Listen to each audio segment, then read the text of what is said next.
Ducks and the Doris and the, King Von, all them people, right? Yep. So I was like, yeah, he'd be the perfect one to kind of like, mascot this thing. Yeah. So he kicked it off. You see I'm Southside reppin', Bigfoot steppin', Zone 3 section, this God flow perfection. Hating on the church like I ain't blessed they section. If we ain't talking money, I got a weak connection, that's on the hood. She said get a bag, so I get it, got it good. Don't complain about my problems, I just put it in a wood. Seen a genie the other day, she said make it good. So I wish for good health, then I wish to look if she's not lieutenant. To me, that's God. Right. You know what I mean? Like, that's what moves us. That's what shifts us. That's exactly, yeah. That's what creates those frequencies and wavelengths, and it affects our mood and how we act and how we might take in a certain situation, depending on how you're feeling or where the moon is or where the star, like all those things combine and affect all of us. Yeah. Yeah, for sure. All right, you ready to go? I believe that 100. Yeah, for sure. All right. Another episode of Minnesota's #1 Daily Show. We got a special guest in the building. Ladies and gentlemen, we got Young Rick. Hey, man. It's your boy, you play a part in Rick Bag. Yeah, I appreciate you coming and sitting down with me, man. Oh, man, I appreciate y'all, man. I already like the pre-dialogue that we've been having. I think we're on the same wavelength. So let's get right into this. So I'm just personally super interested in your experience in the pimp game. I think that's a good place to start, and then we'll move towards what you're doing now, because things have changed for you drastically. Right. So for my first question is, how do you get introduced to that?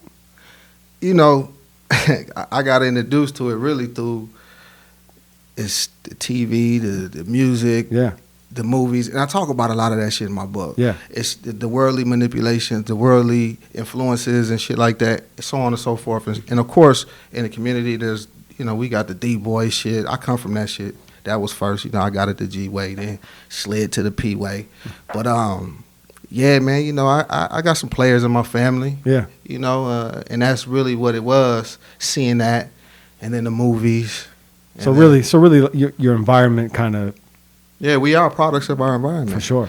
I look at that. We are directly products of our environment. Yeah. And that doesn't mean that the environment that we in, that we grow up in, we don't have to be products of that. It's whatever it is that we're in tune with. Yep. The shit that we vibing with, the things that we're passionate about, that we take liking to, and shit like that. Yeah. We become products of those things. Yep. And they directly affect our decision making, the way we move, the way we talk, how we, interact with people, and just shit like that. For sure. So how much time did you spend in that profession? I'm gonna call it a profession because I think it is a profession. Man, I like to say. I was, late teens. Okay. Got involved. Had some dancers and shit at first. Started fucking around in Minnesota, and then slid out to Vegas, and really got serious about it. People started noticing me and shit. And bumped into a guy by the name of Michael Malroy. He did documentary films, toured for TV, and the famous players, got all them guys on there. And later on, fast forward. I ended up being in one of his movies, in one of his documentaries. That ended up being in multiple documentaries, getting trophies, pimping Ken, player ball, being brought on the stage, Don Juan shit, all that shit. So I know a lot of the famous players, they know me. And I was hella young doing a lot of this shit, cheddar DVDs and all that type shit. It just, I think really the problem with me was the challenge part, because I got it easy. I got in easy. Shit was too easy for me. And that's part of the reason why I got away from that shit. I got a status quick. You know what I'm saying? And trying to maintain that status and build things, and then got involved with drugs heavy. Yeah. You know what I'm saying? And kind of lost my way. And that really wasn't me. I started doing a lot of fucked up shit. Like I spoke about on an interview I previously did, Soft White Underbelly. Talked about how I became abusive, with women, and kind of took me out of my character, forcing women to do certain things that I really, now I think about it, it's like, fuck, you know what I'm saying? Isn't that kind of a part of that, though? Maybe not abusive, but, at least, you tell me, because obviously my experience, from what I know about it, is from movies, and I don't know how realistic that all is, but you know what I mean? Like, you see that, not necessarily even physically abusive, but very, mentally Oh yeah, for abusive, sure. It's a mind fuck. Yeah. You know what I'm saying? Yeah. That's the number one thing in the game, man, is manipulation. You know Yeah. what I'm saying? You playing with motherfuckers' minds, you playing with motherfuckers' hearts, man. So you're doing all this and all the while kind of feeling like this ain't me. Yeah, because I started making females do certain things that it's like they shouldn't be doing that. You can't have a conscience in the pimp game, right? That's what they say. Like, and you had a conscience. Like a motherfucker. Yeah. Yeah. Even though I was fucked up and high, and you know what I mean. But that's probably why you turned to drugs and shit like that, because to make it easier Yeah. to deal with that type of shit and just kind of like laugh in the back of my head. But Yeah. it was kind of it fucked with me though. Yeah, later for on sure. and shit. And, then I started getting in trouble because I wasn't, what they say, mispimping. I started doing shit I shouldn't have been doing in the pimp game, and I started catching cases and shit, going to jail, and then I said, man, this ain't for me. I got to get the fuck out of this shit. you think on some level maybe the mistakes you were making were subconscious? Oh yeah, for Like, sure. You kind of knew you shouldn't be there, so you just Because started. it's one of those things like, because I wanted to get away from this shit, but I was still in it, Yeah. trying to figure out what the fuck am I gonna do now? Yeah. Because I'm selling dope, and you know what I'm saying, and then pimping, then went to that game, and it's like, fuck, what do I do now? You can't just go get a job at a bank after that. Yeah, it's hard to get a job anywhere. Yeah. You know what I'm saying? Yeah. If you getting $1,000 one bitch in the night, two bitch, you got 2-3 bitches, you checking Eddie. Yeah. You know what I'm saying? So it's like, fuck, what the fuck You're I'm gonna living do? a glamorous lifestyle. Yeah, and then you gotta really humble yourself to kind of like, Yeah. and then you looking at the wages and shit, like, what the fuck I'm finna do? Mm. You know what I'm saying? It was a mind fuck though, for Yeah. real. But I found a trucking business and shit, and found that to be lucrative. Got into PCA agencies and was wholesaling cars and shit for a minute. The COVID kind of put a stop to that because the COVID kind of fucked up that hustle. But that's always there. So what about music? At some point you turned to music, or were you doing this all along? Music for me, I never really was too serious Yeah. about the music. It more was like a release, Mm-hmm. like a mental therapy, like therapy for me, Yeah. kind of a thing. I never really understood the business side of the music, but I promoted myself. I rapped trucks and was on shit and moved around. I used to go to the award shows, passing out shit, talking to artists. I had a lot of artists do drops and shit. Like, it's another thing too. Like it's motherfuckers that's on right now that I was fucking with 15, 14 years ago. You know what I'm saying? Like the Benny the Butcher. Oh. You know what I'm saying? 2 Chainz Benny. I was fucking when he was 2 Chainz Benny. Wow. I did some drops on some songs and shit back then. And it's crazy when I seen him recently. He had an interview on some show or whatever. But I seen it, I was like, damn, this nigga still. I was like, who is this? Now I couldn't figure it out because he's Benny the Butcher. Then he was 2 Chainz Benny. Yep. You know what I'm saying? And I'm like, this nigga look familiar than a motherfucker. You know what I'm saying? But yeah, we kind of connected from the Cheddar DVD stuff. Okay. I don't know if you're familiar with Cheddar DVD. I'm not familiar, but I know what it is for sure. Yeah, they was doing big shit. Yeah. Like it was like the hood. I mean, there was a whole lot of DVD series happening. Trill TV. Yeah. I was on that shit. Them niggas out the West Coast and shit. Biz Nation. The Beef DVDs. Shit, even Vlad was doing. He had a DVD series back then too. Yeah, that's kind of how he got started. Right. Yep. Okay. Yeah. I didn't know that. Mm-hmm.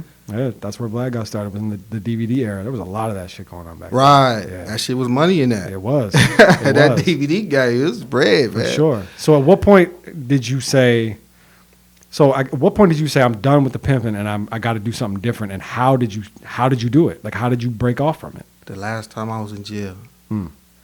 I was looking at, it was minor. On the surface of it, what I did, I didn't really do nothing, but it was major. Mm. I could have did some time, Yeah. and it's kind of like there was a dude in the holding tank. I didn't even get to see a judge. They had a DA reject and all kind of weird shit I never even heard of. And I've been in jail previously before that shit. This was in California.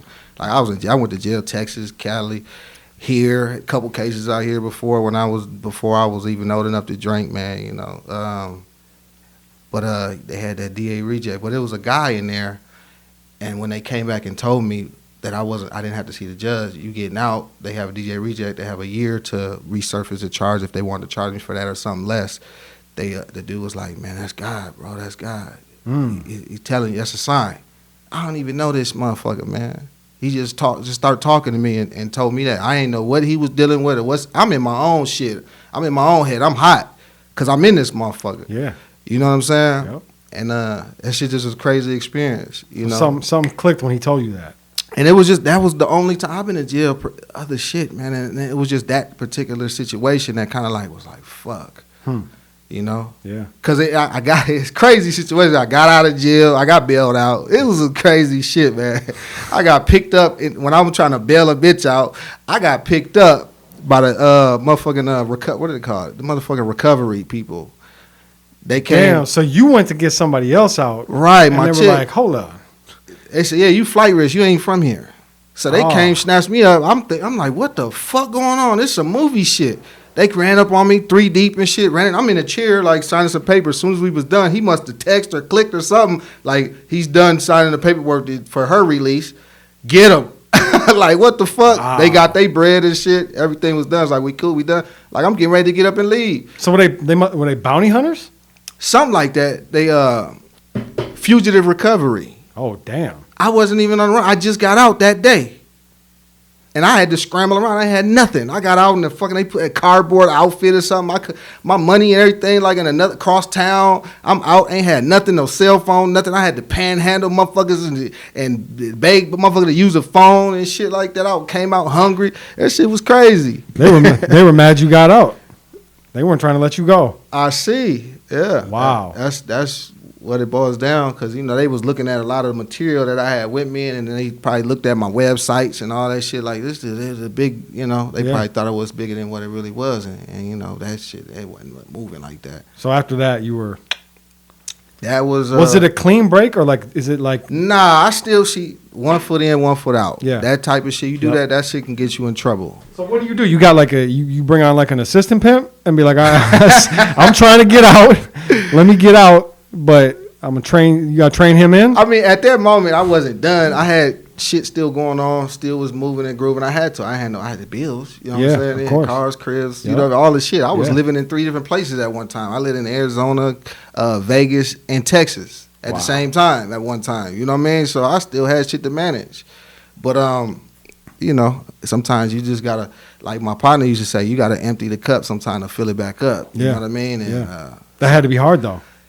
like That had to be a super difficult transition. Yeah. So what did you? The last straw for me was, it was like kind of a brutal situation, and I didn't have to sit down, and nothing happened with me legally with that situation. The woman would stand up or whatever about it. She understood what she got into and what she signed up for.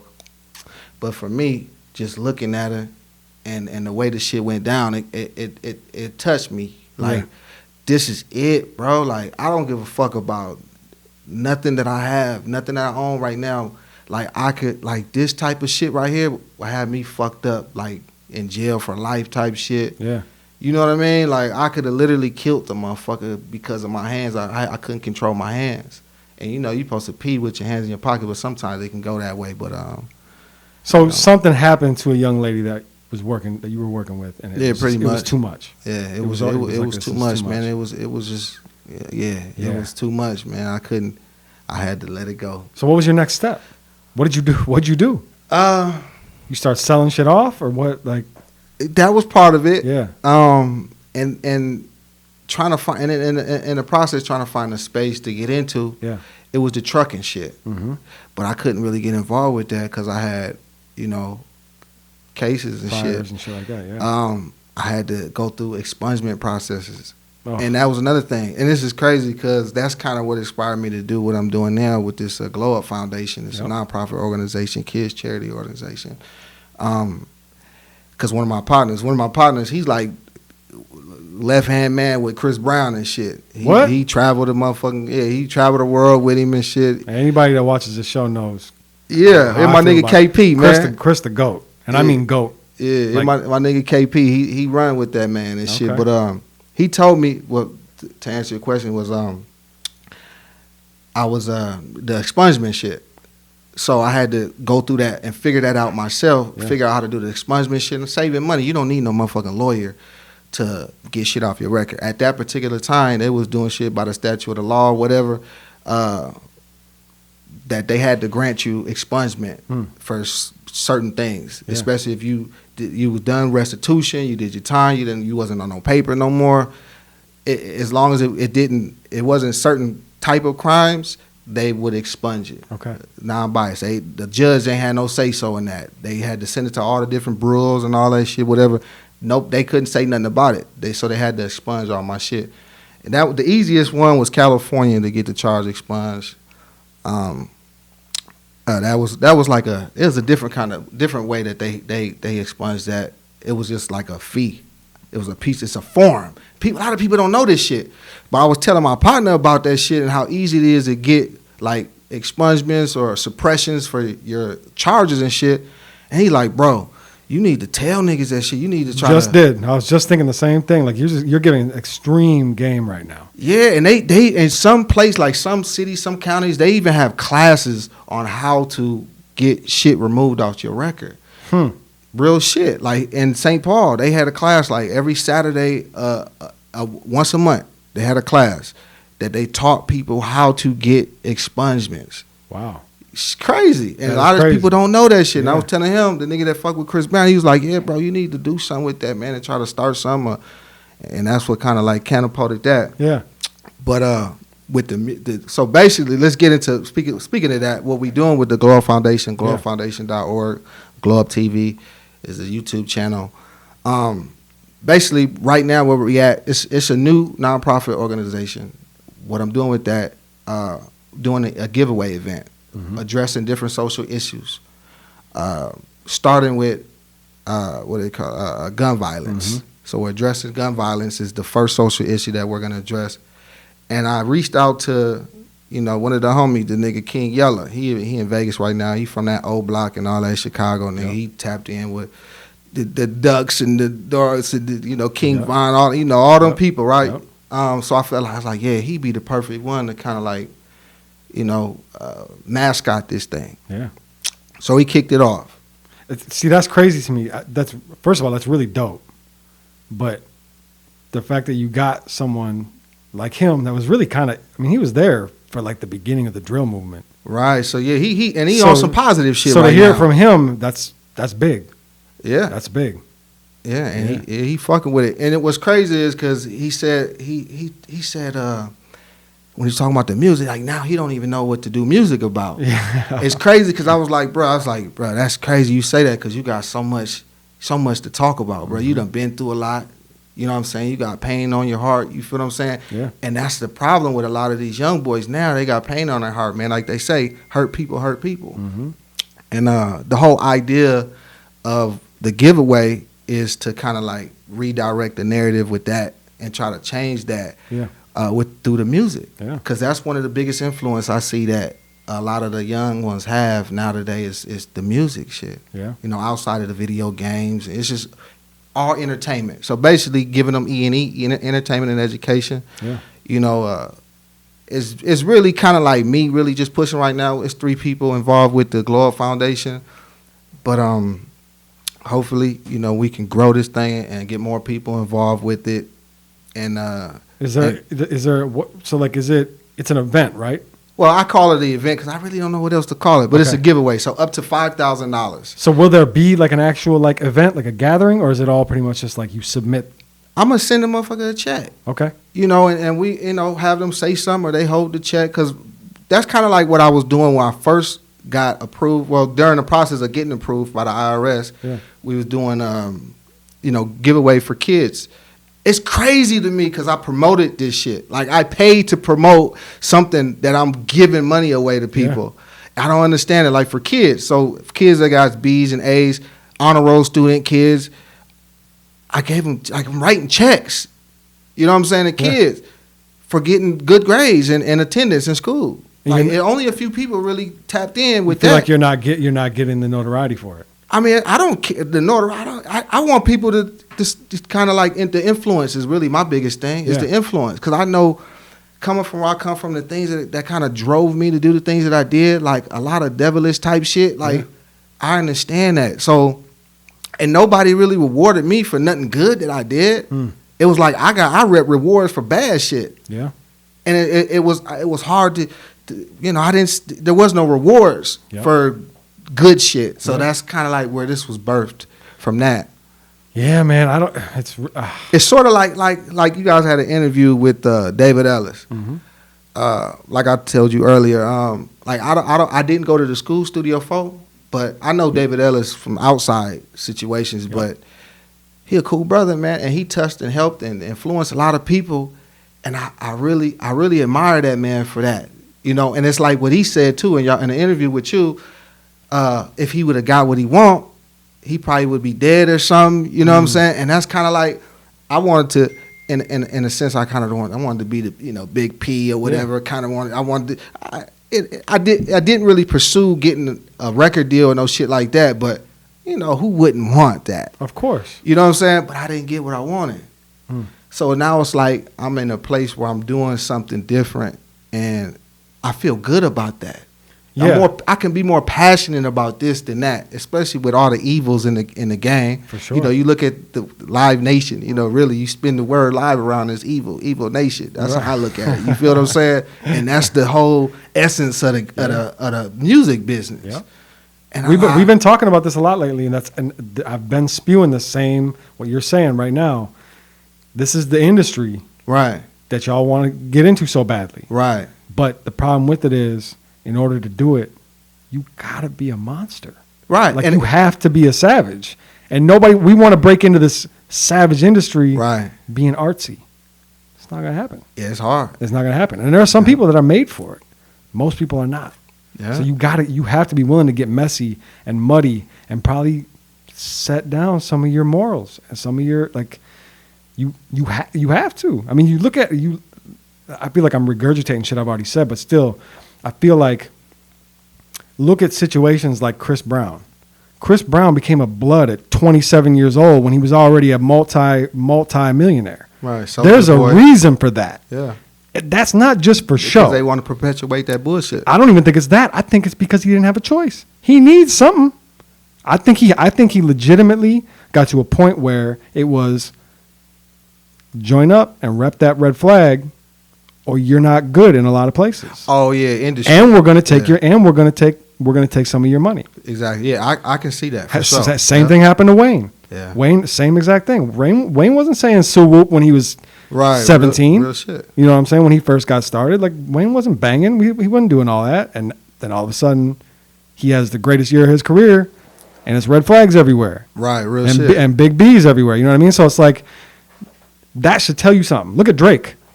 And speaking of Drake, I was really hoping that he didn't go that way. And he didn't, but he also kind of did. Yeah, verbally, he plays a mind fuck with a lot of people, Yeah. but people don't catch a lot of subliminals and little shit that he do. He's smart. He crafty with how he do his The shit. industry definitely turned Wheelchair Jimmy into a savage. You know what I mean? Like, Right. Drake definitely. I don't think you really probably want to fuck with Drake. Like, I really don't. I really think it's a mistake to fuck with him, and nobody really does. A couple people here and there lyrically, but we ain't never seen Drake get swung on. We've never seen Drake get shot at. We've never seen Drake really have any issues. Right. There's a reason for that.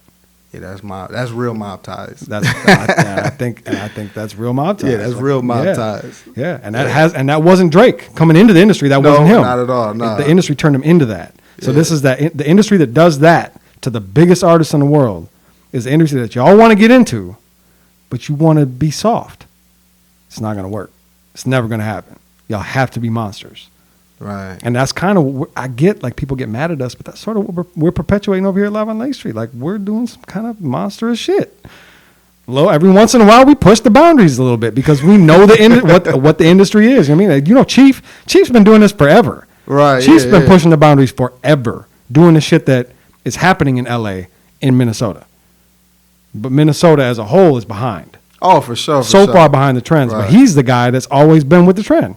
He's watching academics. He's watching Vlad. He's watching. Oh yeah, he on his job. All the platforms, and I am too. I'm doing the same thing. I'm watching the things that are working in the industry, and at the industry level, I'm watching those things, and that's what we're doing.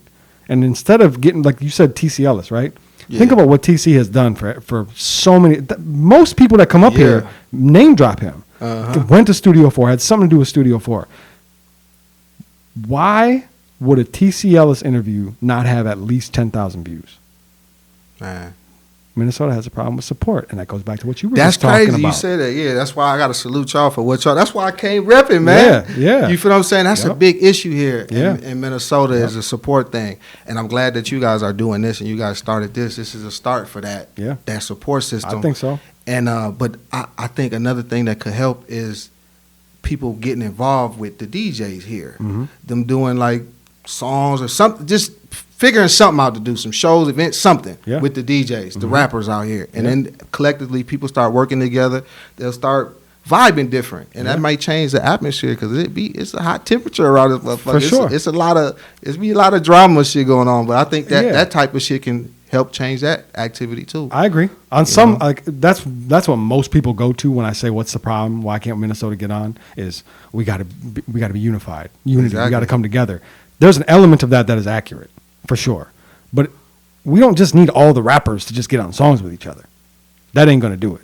But like you said, the rappers linking up with the DJs more often. Exactly. The DJs spinning the rappers' music more often. Stop being so hard headed. And pay them boys, And man. pay. You gotta give them some. You gotta give them some money, man. And pay, you know what I'm saying? pay each other. Yeah, pay exactly. each other. You know what I mean? Let the money flow. Build an economy. We're not building an economy. It's just Right. it's just complaining about he charges for features. They charge for interviews. They charge. It's like music business. Right. Yeah. We forget about the word business. This is the music, but we're not all just having fun playing around here. Like some of us are really trying to build something.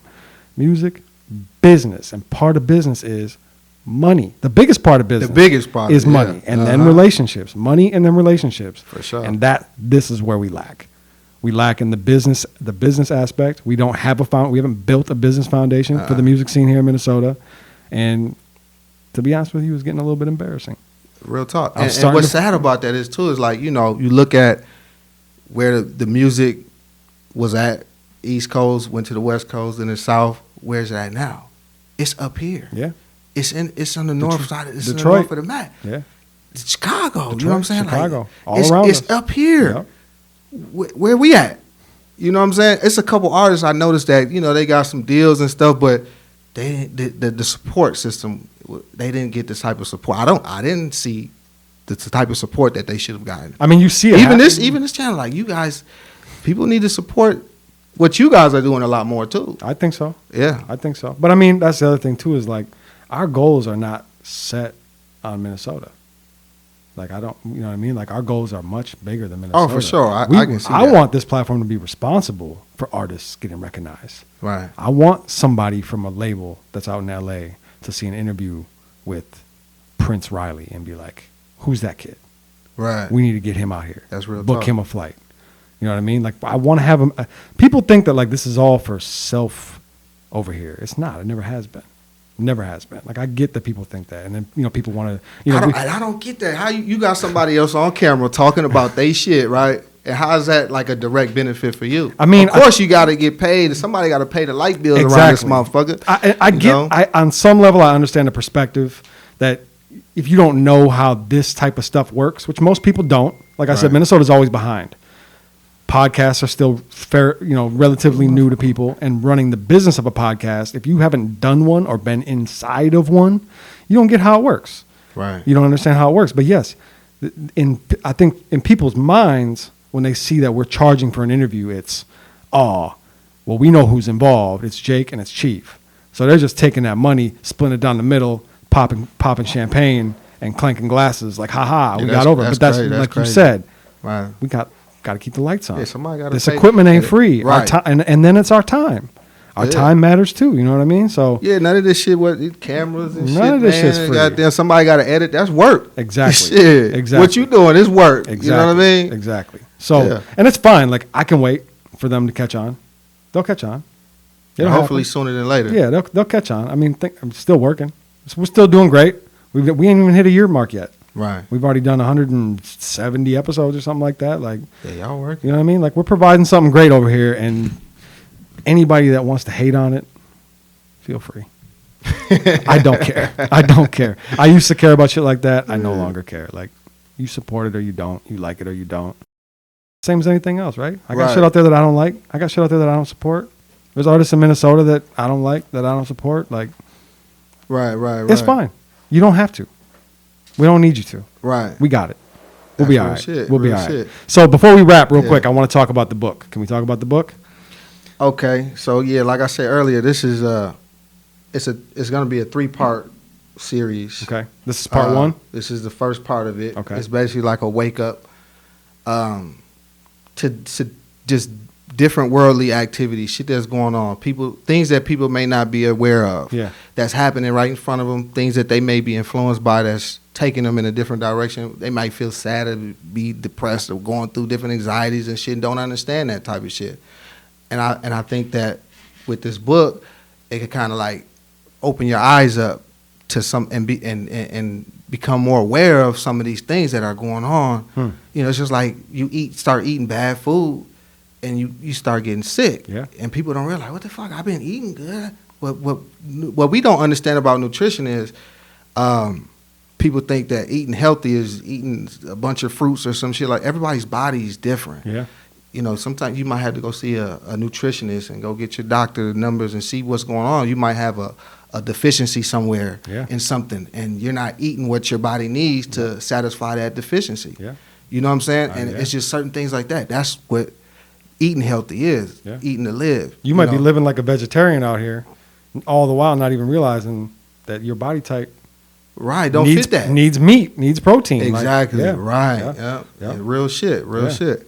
So that's basically what the first part is. The second part is this is each one teach one. Thoughts from your neighborhood in word. Yep. Each one teach one. Second part is to each his own, and then the third part will be divine intervention. We're gonna get a lot more serious in that last part. Yeah. But basically, that's what's going on with the book, Okay. like the wake up. And then this kind of catapulted something else that I'm doing too now. I started a channel, Kicking Grits with a Z, YouTube channel, kind of speaking to the adult mind, just mental health shit, you know, how to deal with certain situations, relationships, and just dealing with yourself and shit like that, kind of and entertaining in the process of that. Dope. So it's like a podcast, but is it just you? It's just me. Just you on the camera? On the microphone? Dope. Just me. And, then, you know, that's going to catapult doing a lot of different other things later on. Yeah. But, yeah, so in the same kind of sense with that, too, with the Glowup Foundation, going to end up doing the same kind of similar things with that. I got a lot of very innovative ideas, creative shit that I'm Seems like it, man. with the Glowup. Start doing with that. I kind of look at it like I want it to be something like the digital pivot from Studio 4. But we're going to get into like skits and acting stuff, but positive things, giving kids fucking street etiquette, because it's a lot of stuff that happens that don't need to happen. Agreed. It's just because they haven't been taught or they haven't learned certain things. They didn't see this on TV, so they thought the TV or the music, that was the way they were supposed to conduct themselves outside. Or dealing with the police, or dealing with, you know, whatever, being in the store, being ignorant, or whatever the fuck that may cause them harm. You know what I'm saying? And that type of shit, I see the only way that changing is like, it starts with the mindset, and giving the right mindset, educating, entertaining, you know what I mean, reaching them in that way, and then letting them, some that catch on, you know, maybe some young ones, 10, 11, 12 years old, they understand what's going on, and they start spilling that. Now it's peer pressure. You know what I'm saying? So now they making what it really should be cool look good. And then later on, it's going to be a slow build. I'm not looking to rush anything. This is all out my pocket, Glowup Foundation.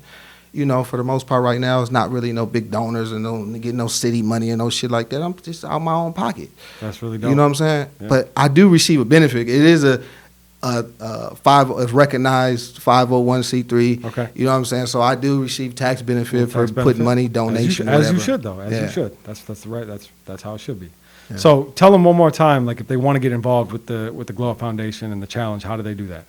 Okay, shit. You can tap in on the Glowup Foundation. It's everywhere. It's on Twitter. It's on Facebook. It's on Instagram. Glowup TV. That's the YouTube channel. Glowup Foundation. You'll find it on Instagram. That's probably one of the best ways to get involved with that. Okay. Like I said, a guaranteed bag, $500 minimum. That's the lowest that you can win. And how do they how do they submit, or do they? I got some videos up. Okay. So I got some videos posted. So go to the IG and it'll give you the breakdown. Yeah, Gotcha. and King Yella, he posted some shit on his YouTube and on his Instagram talking about how to get involved with that too. He calling it the King Yella Challenge. Okay. You know what I'm saying? All So, yeah, he said, put your guns down and put your dukes up. That's another thing too. Like, hey man, maybe we need to get some hats, man. Make boxing great again or something. You know what I'm saying? For real, because these motherfuckers shooting like crazy out Or here. we could all man. just hug, man. Yeah, I don't know if that's gonna happen.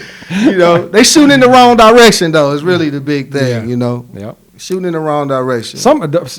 Probably the biggest problem is the guns, like the guns that these people have.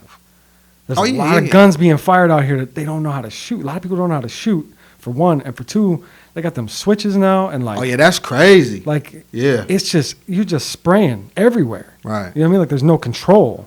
Like I don't want anybody to shoot anybody, but if you're in a situation where you gotta shoot, at least hit your target. Right. You know what I'm saying? And I tell like, my cousin that all the time, man. A lot of these niggas ain't killers. A lot of these niggas ain't.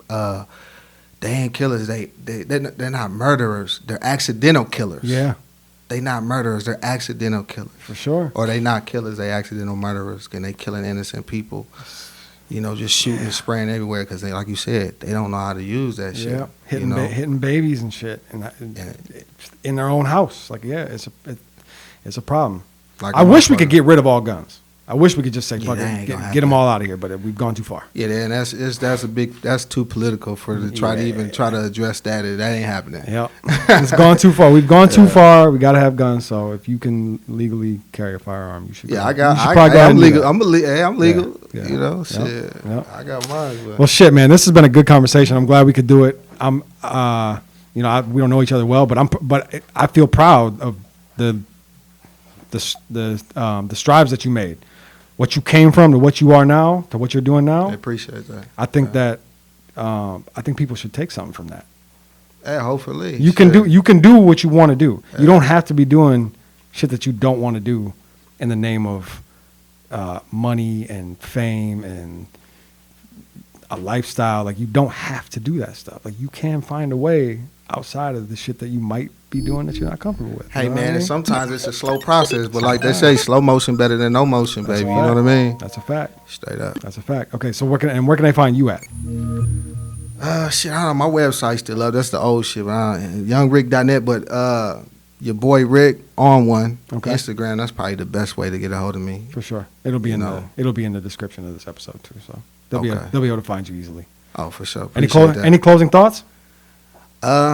I try to keep it people positive, man. Hey, man, pursue your motherfucking passions, man. Yeah. You know, stay ambitious. For sure. Stay hungry, stay thirsty, you know what I mean? Stay at it, stay active, you know. For sure. Yeah. I appreciate it, man. This is a good conversation. Glad we could do it. Appreciate y'all. All right, man. Another episode of Minnesota's #1 daily show live on Lake Street. I'm Jake Faircloth. Follow me everywhere at Jake Faircloth1.